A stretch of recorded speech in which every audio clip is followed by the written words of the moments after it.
I've hit the button. Hello, welcome to our recorded digital citizenship series in partnership with Common Sense Education. The Nebraska School Librarians Association is working with Melissa Cleaver, the Common Sense Media Outreach Manager in Omaha Public Schools and for the entire state of Nebraska. We will have several videos available that talk about how school librarians can use common sense education, curriculum, and other resources to help support their school communities. One of the questions that we've received lately from school librarians is how they can help better support their school communities through distance learning opportunities. And our first conversation today is going to focus on the Common Sense Media Privacy Program. As school librarians can definitely be part of the conversation on how can we best find and use resources that not only support our curriculum, but also follow within the laws and best practices for privacy for our students. So welcome, Melissa. Thank you so much for being here with us today and for sharing your expert knowledge on the Common Sense Media resources. Well, thank you, Courtney. I'm so happy to be here with one of my favorite groups of people, which are the librarians. So I'm going to shut my video now. I just thought I'd say hello to everybody, and you're going to watch this from our screen here. And we'll go ahead and get started. I'm going to walk you through a few things. As you can see on the opening slide here, you can scan this and get access to this, a PDF of the slide deck where you'll have access to all the links and URLs that you'll come in contact with as we go through this session today. Or you could go to the tiny URL that's on the screen here and use that as well to help you. I'm going to use my laser pointer so we can find, there we go. So you can put that into, if you don't have a way to do the QR code, you could do that. And then also I just want to bring attention to our lovely little thinking emoji. You'll see him pop up now and again throughout the session, and that'll be a great point for you to take this video recording and just pause it so that you can do some deeper diving into some concepts or things. And if you are doing kind of a group viewing, if you have a group of, co-viewing with somebody or doing a little viewing party of this, you can maybe have some conversation amongst your colleagues. So you could always set up a group viewing on Zoom or some other video resources if you like. Okay, so as Courtney mentioned, I am with Common Sense Education. I have a unique role that I am inside the Omaha Public Schools and work very closely with them, but I do serve the state of Nebraska. And so if you have any questions regarding Common Sense, you can reach out to me or any of the resources that we go over today or future information for our other topics in the series that we'll be covering. So you can follow me if you'd like. All right, so we're going to go ahead and get started with just this question. As educators thinking about safety in our school, what are the first things that come to mind regarding student safety? And this is one of those points where you could pause and think about that a moment. I'm going to go ahead and continue because you have the ability to stop the recording, but usually when we have this conversation, oftentimes when we think about school safety, immediately we think of our physical spaces in our school, like our cafeterias or the classroom, hallways, playgrounds, those kind of spaces. And it's very natural as educators to think of those spaces. And oftentimes we have certain routines and procedures set up so we can ensure the safety of our students in those spaces. We know that when we're in those spaces and don't have those routines and procedures, things get quite chaotic and potentially dangerous. And that's the same thing for our online environment. So that's why I'm here to kind of share with you about privacy and security and the practical things that you guys can do.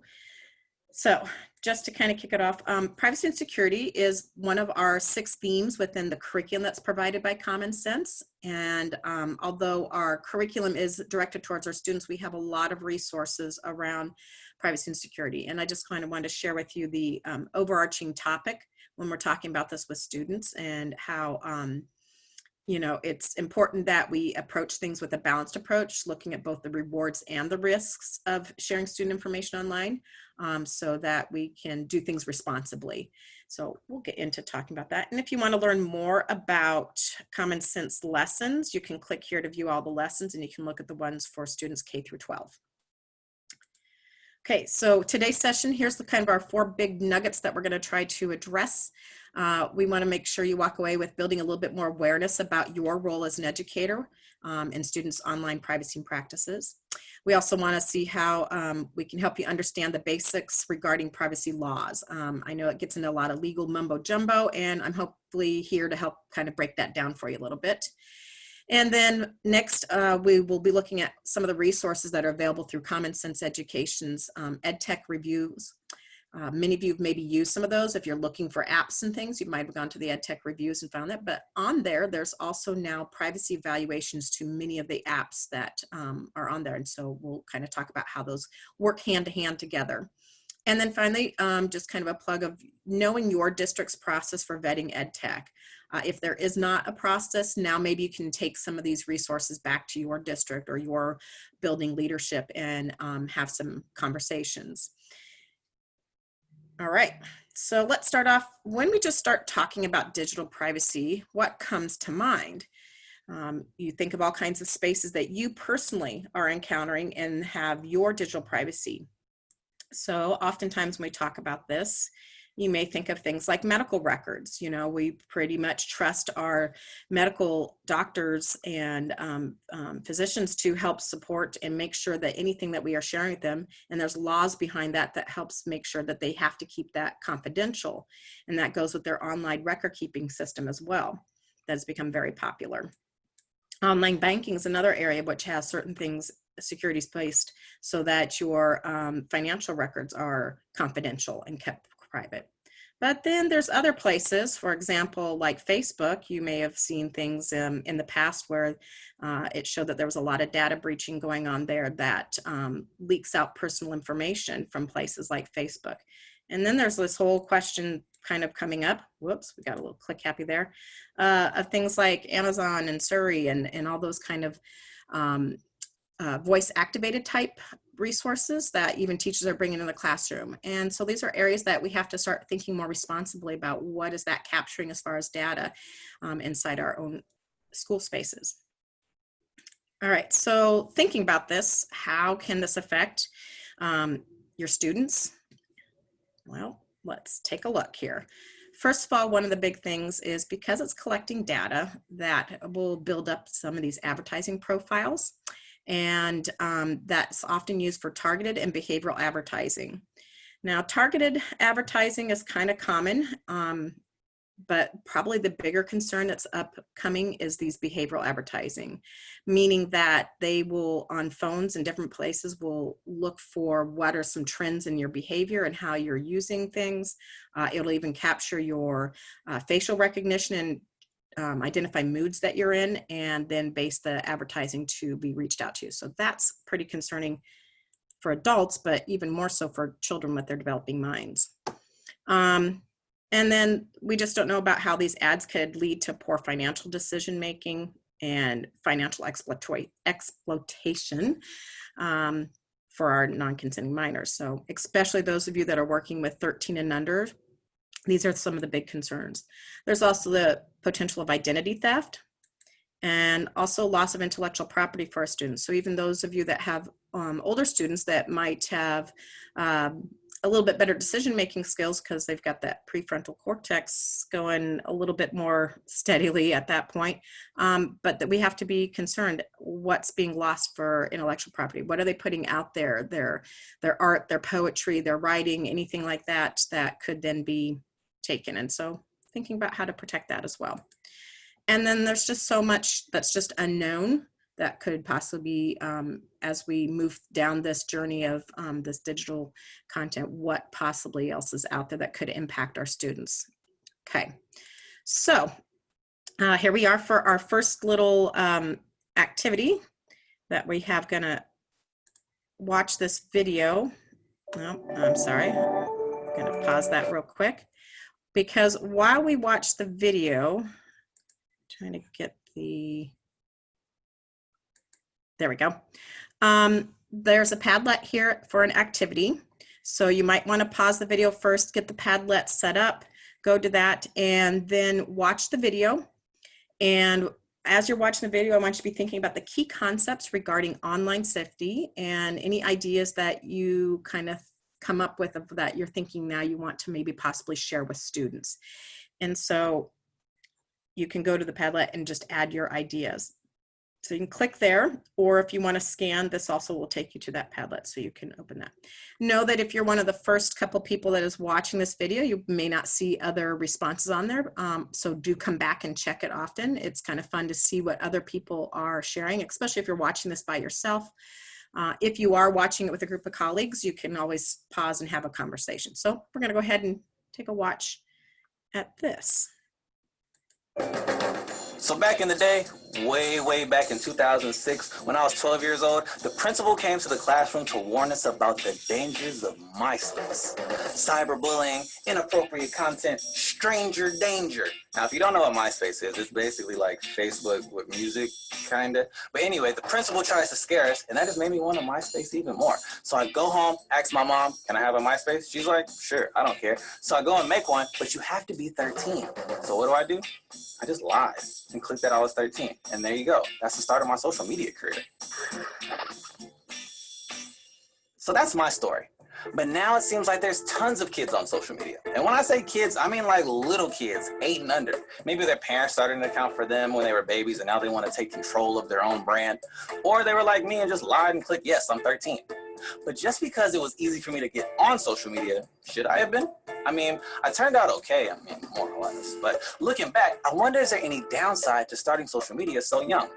So, what's the right age to start using social media? Okay, first, we know there's lots of kids on social media. According to a 2015 Common Sense Media study, an estimated 20% of kids between 8 and 12 years old are using social media with or without their parents okay. That same study found that those kids are spending an average of 6 hours a day on media like TV, video games, and social media. And keep in mind that this was from 2015. And I'm guessing there's even more kids on social media now. And it makes sense. Half the kids I know want their own YouTube channel. You could be just like me. But when you sign up for social media, you gotta put an age in, and in most cases, you have to be 13.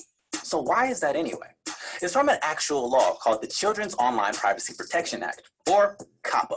Congress passed the law back in 1998 when Mark Zuckerberg was barely old enough to have his own social media account. Wait, was social media even a thing back then?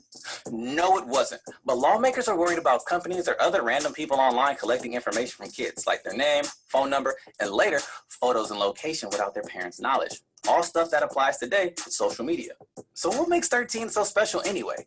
Well, it's not really clear, but what is clear is that it's a really easy rule to get around.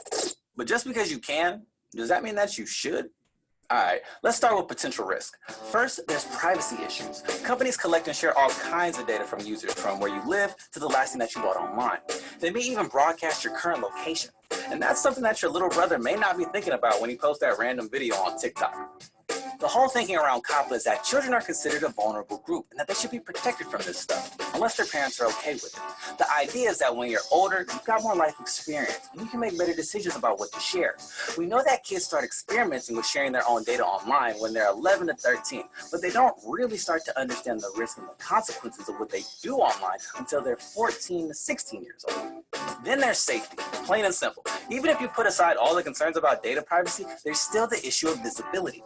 Kids can interact with strangers on social media, kind of like all the stuff my principal was talking about when she was warning us about MySpace. Online predators, identity theft, cyberbullying, people accessing your personal information are all risks we take whenever we use social media.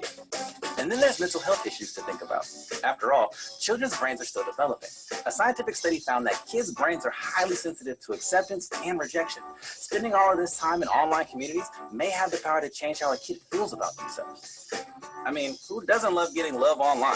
But what about kids who feel rejected or depressed when they don't get enough? Do we really want their self-esteem to be connected to a virtual heart or thumbs up? And don't get me started on trolls. Personally, I'm like, haters are gonna hate. And I'm not trying to sound cool or anything, but I guarantee a troll wouldn't say any of it to my face. That's why I hate the idea of kids taking these random internet trolls seriously. Is there going to be a future cost to kids who grow up needing online approval? So all that sounds pretty bad for kids, right? but I'm talking to you right now on a social media platform, and clearly I'm having a positive impact on young minds. Now, some research shows that social media can be a good thing for teens. For example, in this study, teens reported that social media makes them feel better about themselves. They also report it makes them feel more confident and less lonely and depressed.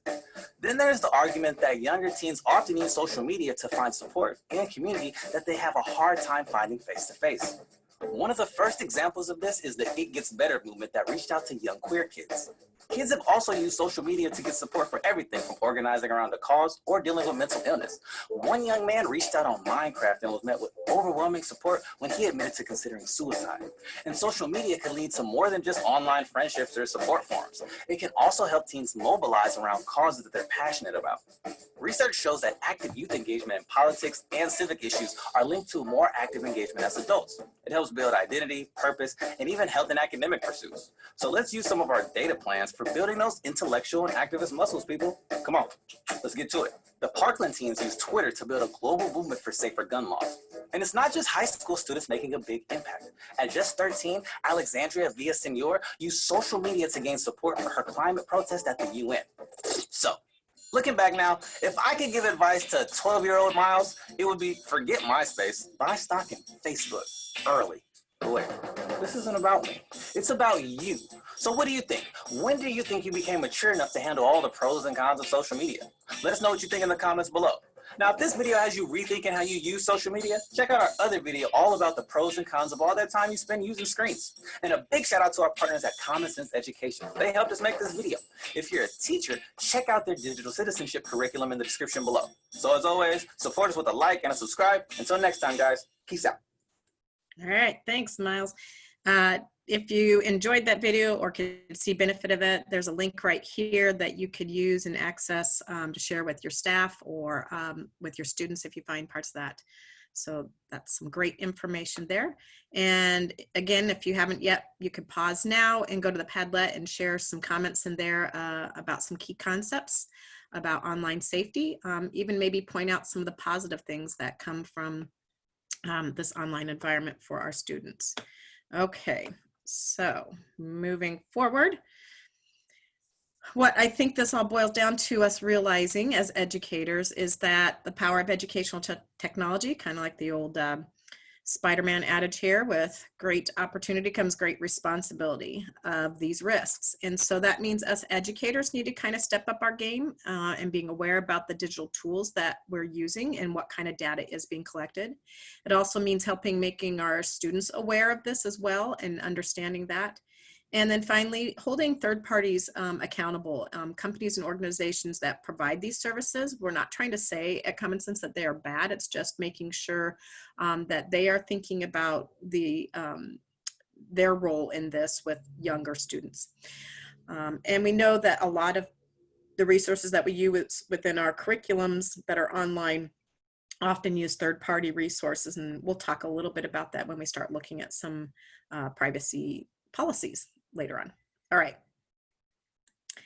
And just to kind of give a final plug here about what this means. So it's really making sure that the data that's been shared with these third-party companies is being protected and that they don't start using it for their own purposes. All right. Okay, so you can see our thinking emoji here. So coming up here will be another opportunity for you to pause and kind of dive in. We're going to take a look at 3 different scenarios, and I've picked some apps that are all about using video resources. So what I'm going to have you do is pick one of the scenarios, or if you're really go-getter, if you want to kind of think through all 3 scenarios, that's fine. And I want you to really think of what are the possible safety concerns using these particular apps under the situation. So here we go. The first one is an app called Green Screen by Do Inc. And here's that scenario. And I am not going to read it to you because I know you all can pause and read the video. The second scenario is using an app that's another kind of video kind of app called Flipgrid. Second scenario is working with kind of a middle school, slightly different situation. And then finally, we have the Androvid video editor is our third app, and scenario 3 is working with high schoolers.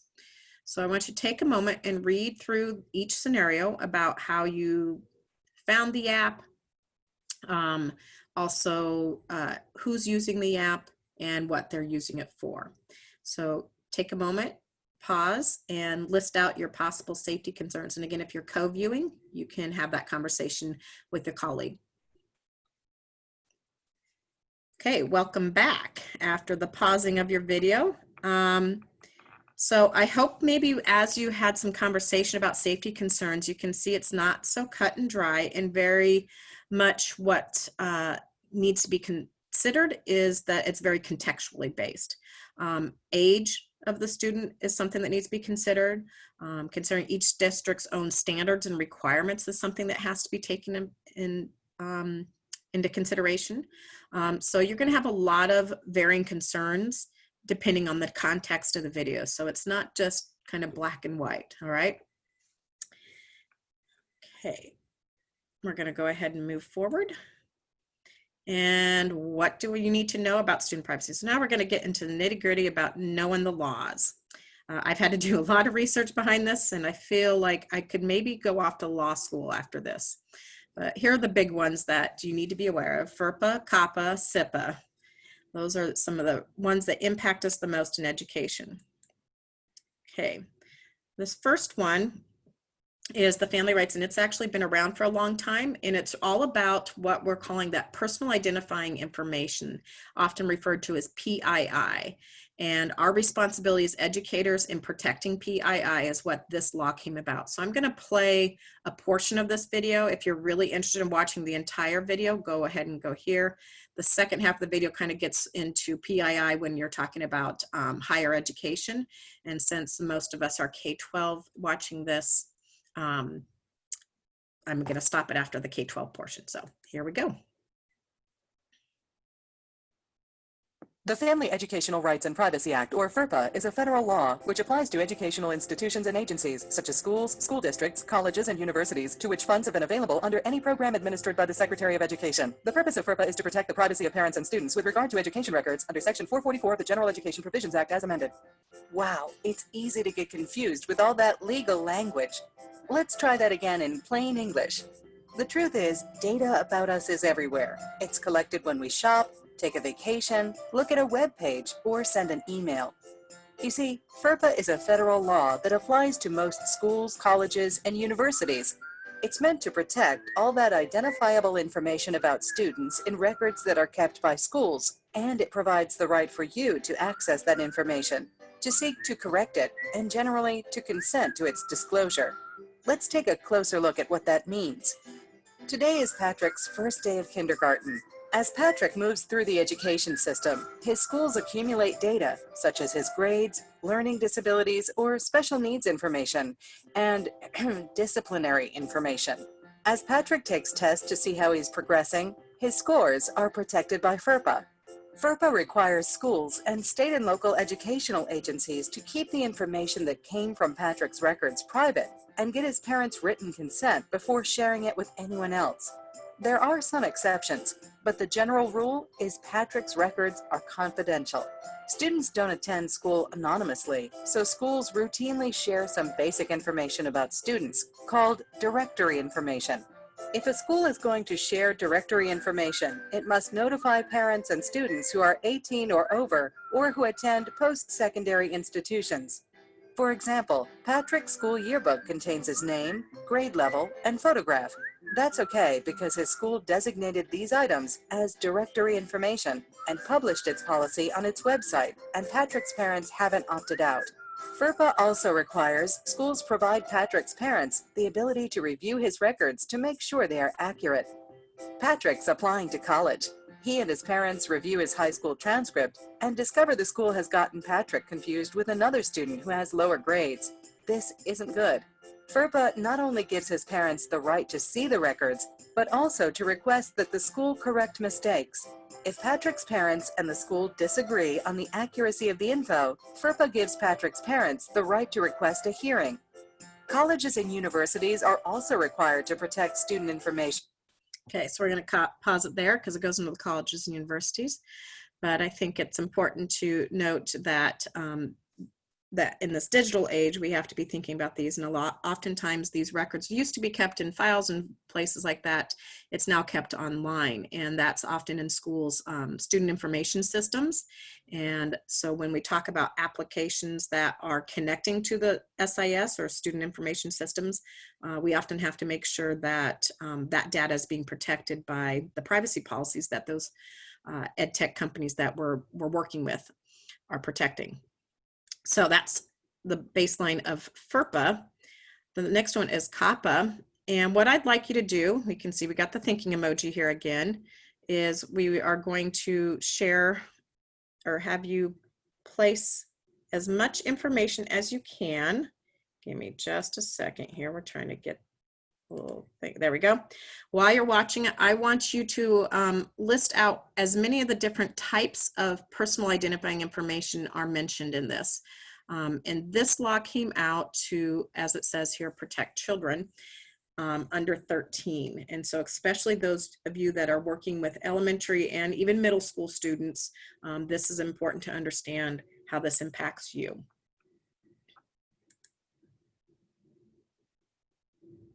COPPA stands for the Children's Online Privacy Protection Act, which is a federal law that restricts the ability of website operators to collect personal information about children under the age of 13. COPPA applies anytime a website operator seeks to collect or use personal information of children under the age of 13. COPPA defines personal information very broadly: a student's name, email address, photograph, telephone number, mailing address, audio and video files that feature the child, and a persistent identifier that can be used to recognize a user over time and across different websites or online services, such as a screen or username that functions as online contact information, are all considered personal information. Under COPPA, these websites must provide parental notification and obtain verifiable parental consent before collecting personal information from children under the age of 13.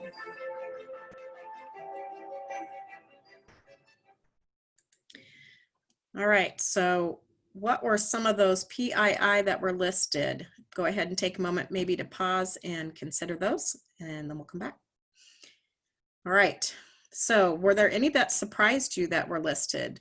Oftentimes people don't think of video or photographs as being part of that PII, and especially this day and age of Twitter and lots of classroom teachers wanting to share the great things going on in their classrooms, they need to be aware that that is also a little bit of sharing PII. So make sure you're thinking through how you're sharing information. That also is why we need to look very closely at the privacy policies of the ed tech tools that we're using to see what they are collecting. And then also reason why you want to make sure that you're informing parents and getting their approval of it. So you may have some documents that you might use to get parents to sign off so that you are in compliance with those COPPA laws.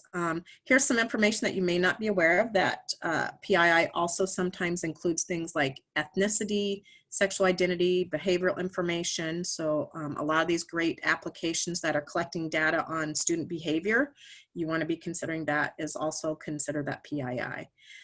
Also more recently, geographic location. There's a lot of apps that collect that information where a student is located, and that's really important to think of that student's safety in regards to that.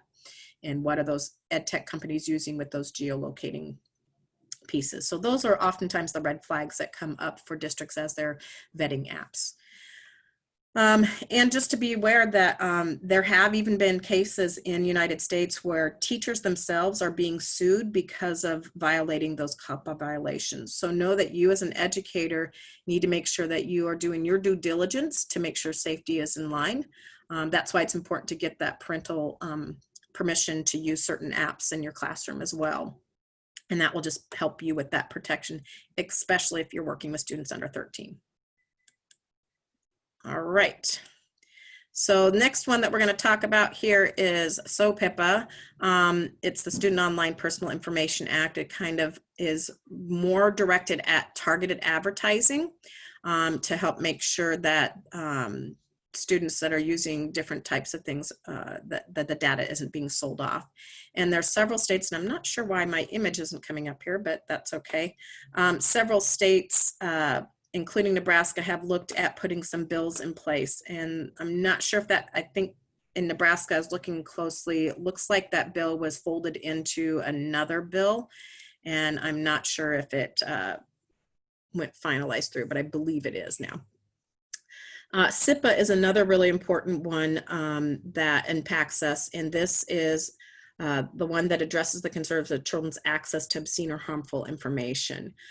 This is why a lot of schools will have filters on the devices, so that even when the device is at home, it's still being filtered through the district, which then blocks certain things in having access to. For example, I know on OPS, YouTube is blocked for especially children under 13, so that they can't easily access some places that aren't so great, because there's some great stuff on YouTube, but then there's some not so great stuff. So that is the purpose of that one. And this also, it's interesting that COPPA says here, it must provide educating minors about appropriate online behavior, including interacting with other individuals, social networking websites, chat rooms. So this is a responsibility of school districts to make sure that they are providing it. And that's one way that Common Sense can be a great support to districts, because we have curriculum that helps develop those things. And that will help you be compliant with your COPPA.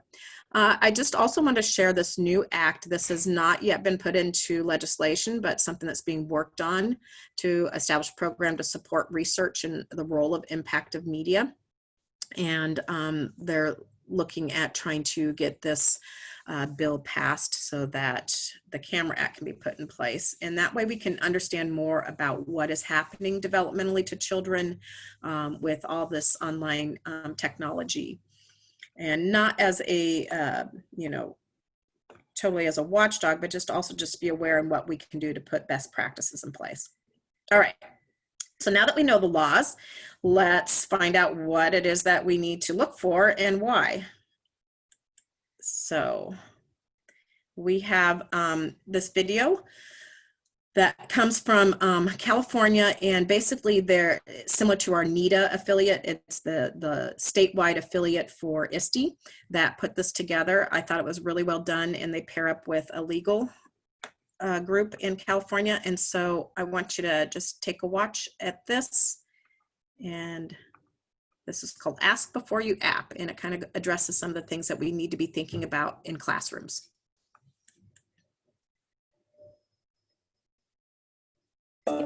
Ask before you app. Hi, I'm Andrea Bennett, Executive Director of the California Educational Technology. And I'm going to jump forward. It's awesome that it's Andrea in all this, but let's get to the meat of this. She talks about how they're collaborating with Common Sense and work with some legal teams. So I'm going to put us to right about here. Indeed, across the globe, we're watching technology amplify instruction. It can create connections, provide access, support learning with 24-hour information and resources, and it can help to enhance learning for all students. We know that educators want to keep a responsible eye on privacy questions and concerns as tools are added. COPPA and Common Sense Education are pleased to have Gretchen Shipley, a member of COPPA's legal advisory team, here to present 5 key tips to help everyone use apps safely. It's important to know the policies that have been established by your school district prior to incorporating an app or a website into your curriculum and instruction.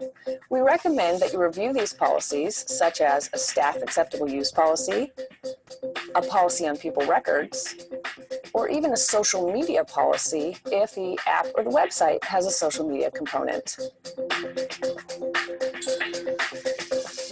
While it's easy to simply hit I accept when using an app or a website in the classroom, it's important that you actually read those terms and conditions. You're accepting those terms on behalf of your employer. Key considerations to look for is whether the app or the website collects data from students under the age of 13. If so, you may need to make those terms and conditions available to the parents to review. It's also important to know whether or not the terms and conditions say that they sell the data that they collect from students under the age of 13? If so, you need to give the students the opportunity to opt out of that technology. Finally, it's also important to see if social media is being utilized as a part of the app or the website. If so, you may be required to have a public hearing prior to implementing the technology in the classroom.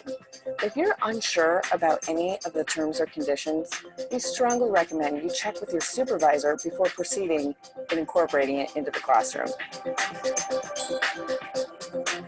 Before incorporating an app or a website into the classroom, it's important that you consider whether or not all the students in your class will have equal access to that technology.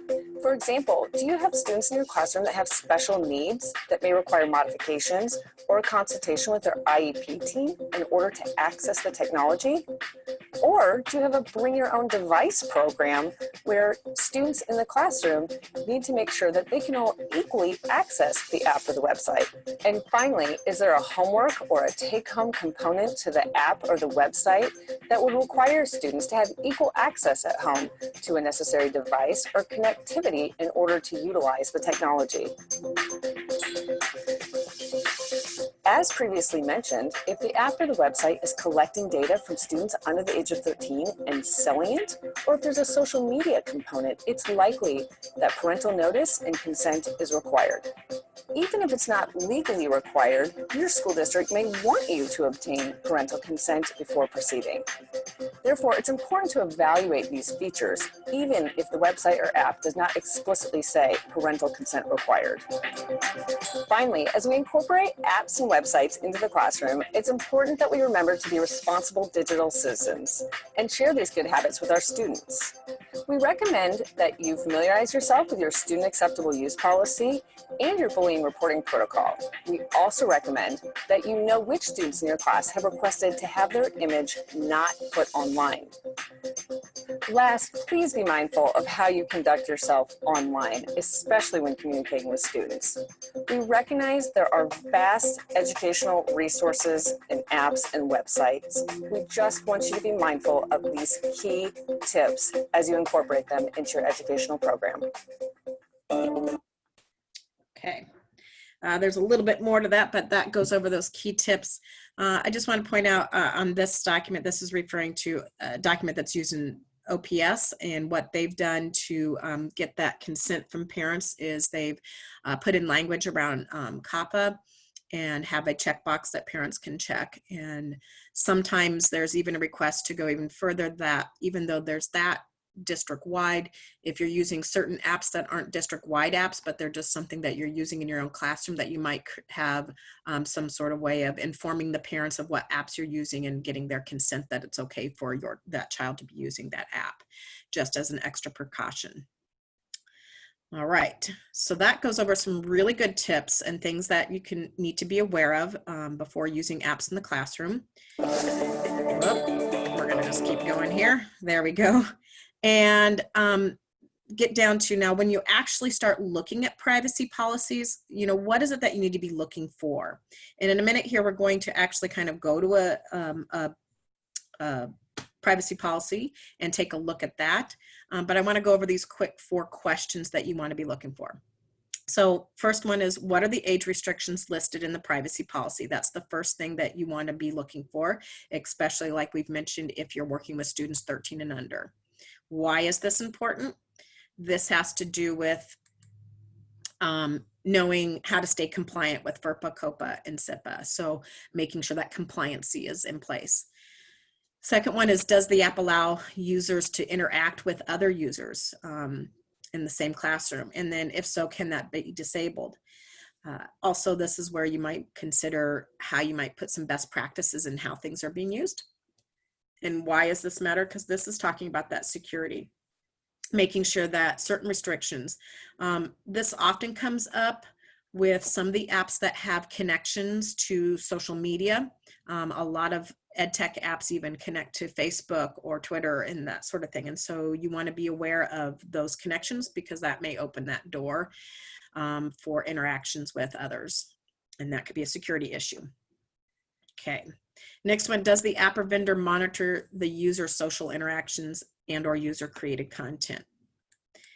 So is there a way to kind of keep an eye on what's being done kind of back and forth? And sometimes this is good to have those peer-to-peer conversations and helping support each other and whatnot. But is there a way that you can monitor that is an important thing? And that brings up those safety concerns so that you can be sure that there aren't inappropriate interactions happening between students or some of that cyberbullying going on.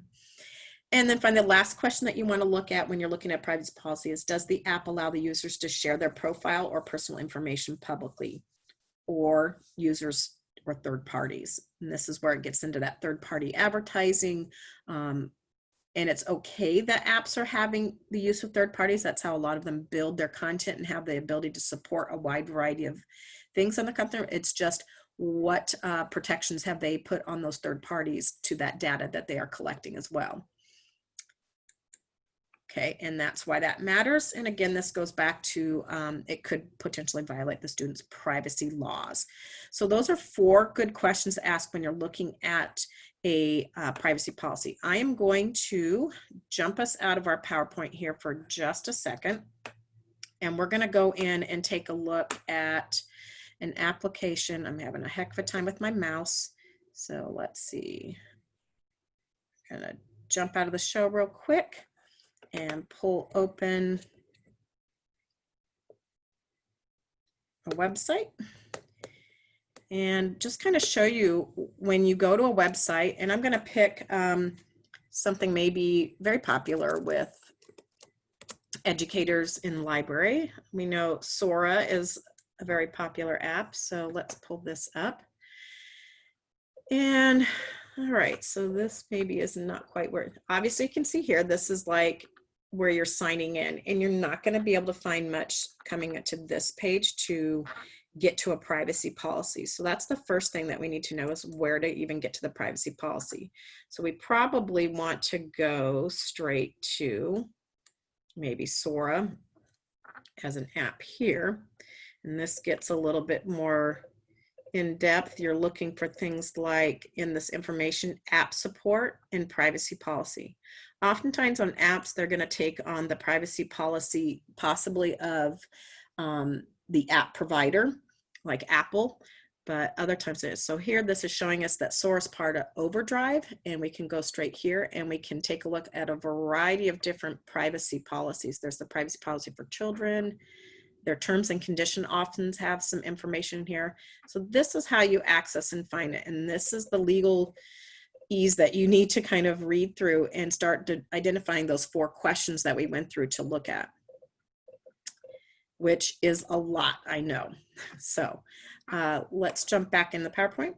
Now that you've kind of found how you can look for privacy policies, I do want to show you, actually, before we do that, let's go to, we'll go to another one real quick. Let's do something like Flipgrid. Okay. And okay, so here's a website. Oftentimes, if it's a website rather than an app like we were just looking at, you have to scroll way down to the bottom. There we go. And usually down here in the bottom should be where you see a privacy policy listed. And then you can click on that. Oftentimes, the very first red flag is if you cannot find the privacy policy with the app or the website, that's a pretty bad sign that that's probably not a very reliable website, because they are not showing what they should or should not be doing and stating it in their privacy policy. So there's another way that you can find the privacy policy. Okay, so it's a couple places that you typically look for privacy policies at. Let's go ahead and jump back into our PowerPoint. Let's get that up and going for us again. All righty, and I'm going to advance us through this real quick. All right. Okay, so now that we understand the laws a little bit better and have some tips about what we're looking for, let's know what some of the resources, because what I just showed you about finding privacy policies might be quite a bit overwhelming. What's nice is that Common Sense does some of this legwork for us. So let's take a look here. Sorry. Oh, my screen did not show. All right, I'm having one of those fun times where, all right, we'll do this. We're going to go ahead and go into looking at Common Sense's website. But before we go here, I want to back us up. So just give me a second. And we're going to pause here for a moment. Okay, there we go. We got our technical glitches resolved. All right, so some of the Common Sense resources that we have, there's two pieces, and some of you may be aware of the EdTech reviews. And here's a link that takes you straight to those EdTech reviews. You can type in any EdTech tool, not any, but a lot of EdTech tools have been reviewed by a panel of people within Common Sense. Within that, there's teachers, educators, psychologists, all kinds of perspectives, and they use a rubric that they use to review each of these. And you can look up all kinds of things. There's even a filter here for the types of apps that you're looking for, which is awesome. In addition to the EdTech reviews, and what many people maybe are not aware of, is that Common Sense also has their new privacy program, and that's evaluations of the privacy policies of a lot of these EdTech tools that have been vetted for in these reviews. Not all of the tech in the reviews have been vetted for privacy, but they are gaining more and more. So this is the link that goes straight to the evaluations, and you can then search for a specific EdTech tool that you're interested in to take a look at what's the evaluation from Common Sense on that. All right, so we're going to go to the next screen here. So for example, I picked out Epic Books since I know that's a popular one with a lot of librarians. And here is the EdTech review, and Common Sense has their information here, how they've rated it. They even get information about what teachers say about this tool. And then when you're on this page, you can scroll down. I just did a screen capture so you can't see everything. And you can get a little bit more information about what Epic Books is, which is helpful to kind of learning, is this an app that really meets your needs for your curricular purposes? But what also is now added onto the ratings review page is the privacy rating. And if you want to really dig in to look at why Epic is getting this 50% score and they're categorized as a warning, you can dive into that. And we are going to go into that privacy policy in just a little bit. If you want to look directly at Epic's privacy policy from this presentation, you can click on this link here and it'll take you straight to the full privacy policy. So what I want us to do is another activity, but before you do the activity, I'm going to take us to a back to the Epic one, and we'll look at that one and I'll kind of walk you through what you're looking for. And then I want you to take a moment, pause the video, and pick one of your favorite EdTech tools, or if you're not sure of what a favorite is, you can pick one of these popular ones and take a look at what that evaluation looks like. So I'm going to back us up just a moment here. And we are going to go straight to this Common Sense privacy policy. And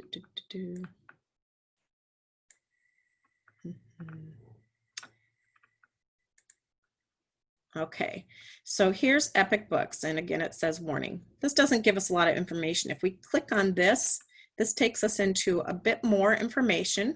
I can read the overview of why and a little bit about what it is, okay? And then it has, for each of the different categories, it gives a score individually for that category. So first category is data collection, and we can read why it got a score that it is. It says that it does have personal identifying information is collected. And this is giving that because it's warning us that it is collecting that information. So we need to be aware of it. It doesn't say that that's a bad thing, it's just being aware of that. And then that the collection is used, data is limited to product requirements, and it's got that green check, meaning that's a good thing. Okay, and if you want to learn more about that one, it gives you more information depending on what type of evaluation was done. They have a basic evaluation that goes over about 35 different points, and then there's a full evaluation that goes over like some 100 points. So depending on which evaluation determines how many different points are showing up here. All right, so you have the data collection, there's data sharing, so what data is shared, and this is important to know what's being shared. How are they securing that data? What is that company doing with the data? This is good information to know here. And who has rights to the data? And as you can see here, their privacy policy for this particular tool does not clearly state what are some of the rights, and that's why it gets this information.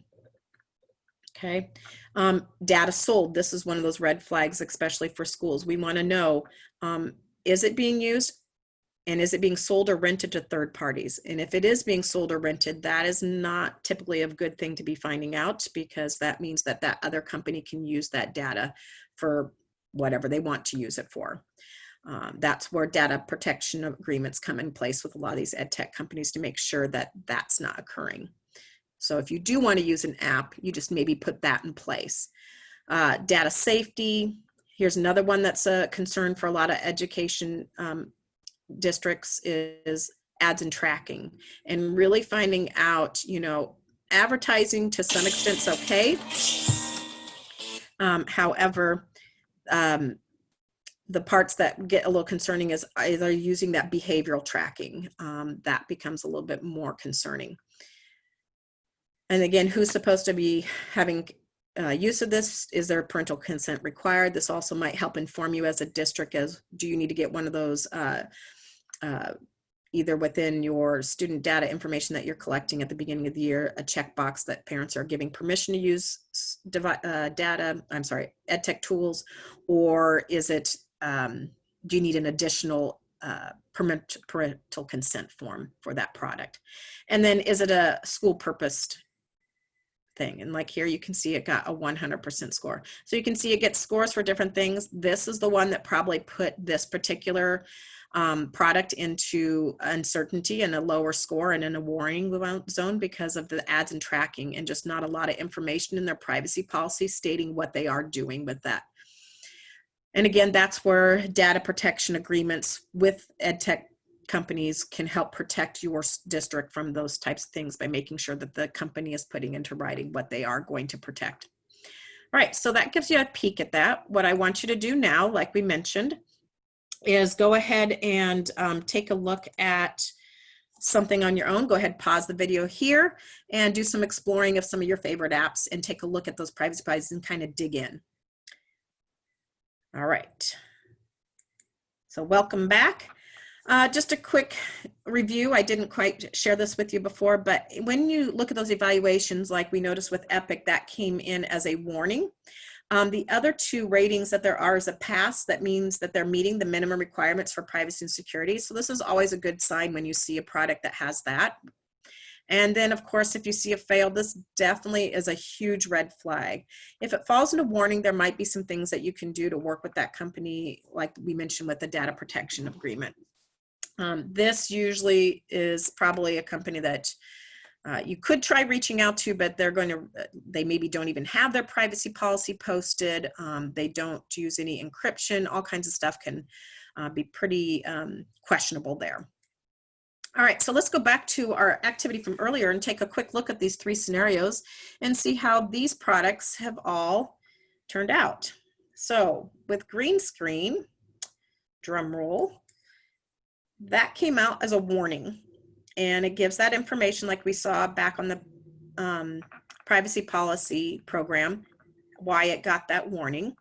And now you know what you might do if you really feel that you need to use this or have this particular product, or you might go search for another product that can do the same thing that falls into that pass category. All right, so let's take a look at Flipgrid and our 8th graders here that were working on their essays and doing some peer review with each other. Aha. Flipgrid goes into our pass category. You do see that there are still some things to be maybe concerned about. So you might want to look at what are some things that you can do to protect or find out exactly what is being displayed. And put some best practices in with your students. All right, and then finally, Android Vid Creator with our 11th graders who were using this for some math and our video, and they need to do some video editing. And that one came up with a big old fail. They got 0. Privacy policies not even available. So that's a big red flag. I would stop using that if that's something that you are currently using. That puts quite a bit of risk involved there. All right. So what can we do to maintain the privacy now that you know some of the laws and some of the things that you can do to be checking out privacy policies, places you can go to find apps that are safe? But moving forward, one really key component is that we have to realize that hope is not a strategy, and that we really need to be clear about our expectations in teaching these essential skills. Like anything we do, just like when we send kids out to the playground, we make sure we review what are the expectations and make it very clear with them and teach them anything like how to go down the slide properly with the littles. We want to start that same thing around digital privacy as well. So to do that, it's about teaching students. And as mentioned at the top of this, we do have a whole theme called privacy and security in our curriculum. I'm not going to go over this in detail because we'll talk about curriculum in another one of our series here with NSLA, but you can see here are some of these lessons that are for grades all the way up through 12th grade about privacy and security. Okay. And then finally, I just want to talk, I think it'd be remiss if we don't just address social media do's and don'ts a little bit. There is this great resource here that you can click on. It'll bring open this that takes us to some things to be considering, and we're going to go over a few of those briefly here. But it's really important that you do know what your district's social media policy is. So if you don't know that, go do some research, see if you can find that out from your district. I also want to share, this is an example of from a lesson that you can also use with students. You know, get them to start looking at their own, some of their favorite apps on their phone and looking up their own privacy policies on those. Instead of just clicking yes and accepting the terms and conditions, have them pause and look at some terms and conditions and evaluate them for themselves to help them build the skills of being more aware. All right, and now let's go on to these do's and don'ts a little bit. Establishing transparent policy, this is an important piece. What you want to do, and then also just start using social media in your classroom without guidelines in place. You don't want to do that, so make sure you're setting up some of those, especially the middle school and high school classes. I will caution that for under 13, you're not going to have students be using social media because they should not be on social media under age 13. You can use it as a teacher, and so some of these next tips are going to be things you want to think about with those kiddos. As an educator, and this does fall with a lot of district policies of making your own separate professional account. Making sure you're walking through and talking through with kids what you're doing and explaining it and how you're using it. And for under 13, you might want to have some explanation to parents even at the beginning of the year, explaining how you're going to be utilizing social media. All right, and I'll let you read through some of those so you can pause and look at that. Making sure you're protecting that confidential information, like students' faces and names, don't want to have those connected. And also always make sure you're getting that parental consent, using names in files. So do be cautious of what's hanging up around your classroom, what might be on posters in the background as you're taking pictures. And you can always be savvy and do a little bit of post editing on photos that you can put emojis over the top of certain things that you want to black out, or you can be strategic with kids. If you know that kids can't be in camera, but you don't want to have them feel left out, you can have them holding things up in front of their faces. So you can get creative with it so that they still can feel included, but not violating their privacy. Okay. And I just want to end off with saying, do follow your district's processes in selecting digital resources. So make sure you're learning what that is. And if there isn't a process in place, maybe you can be the lead in that charge within your district and bring things up. And know again that I'm here in the state of Nebraska to help support some of that. So if you'd like to reach out to me, I'm happy to help work with you in your district. So bottom line is just remember that you need to be that online privacy hero for your students and keep kids from being exploited and the risks that maybe come along with using some of these things. You need to leverage that and make sure you put in some best practices and really be thinking about what's going to also support the health and well-being of our students, keeping away or keeping at bay the cyberbullying and practicing some good things in class, just like you wouldn't allow comments in your classroom to happen. You want to make sure that you're setting those practices up with your students using some of your digital tools. And then finally, empowering your parents and making sure you're educating them as well. And we have a lot of resources. Again, I'm happy to help direct you towards those resources that you can share with parents to help inform them as well. All right, and just know that it's all of our responsibilities here. And I love this quote from UNICEF, that this work and responsibility, it opens our eyes to the underlying vulnerabilities in our child's life that can place him or her at greater risk in this digital age. So by better understanding and addressing these vulnerabilities, we can better protect children both online and offline and better enable them to enjoy opportunities that come from being connected in the digital age. I know you all could read that, but sometimes I just like to read quotes out loud. So know that you now have a better awareness, so you'll be able to do better moving forward. And again, if you have questions or need supports around that, let me know. I'm happy to be here for you. I'd also really appreciate if you would like to give me a little feedback on this presentation. Go ahead and take this survey using the Survey Monkey. You can either go to this site or click here. Just know that if you've done a recent survey for me, taken any of my other digital lessons, if you do a bunch of these in a row, like in one day, it will only let you do one survey per day unless you clear your cache or open it up in a different browser. So just be cautious of that. And with that, I just want to say thank you, everybody. Good luck with this next school year, and I'm glad you're learning more about your responsibilities with student data privacy. Thank you. Thank you so much, Melissa. We look forward to hearing more from you soon about all of the resources that Common Sense Media has available for our students and our school communities. All right. Thanks, Courtney. I appreciate it.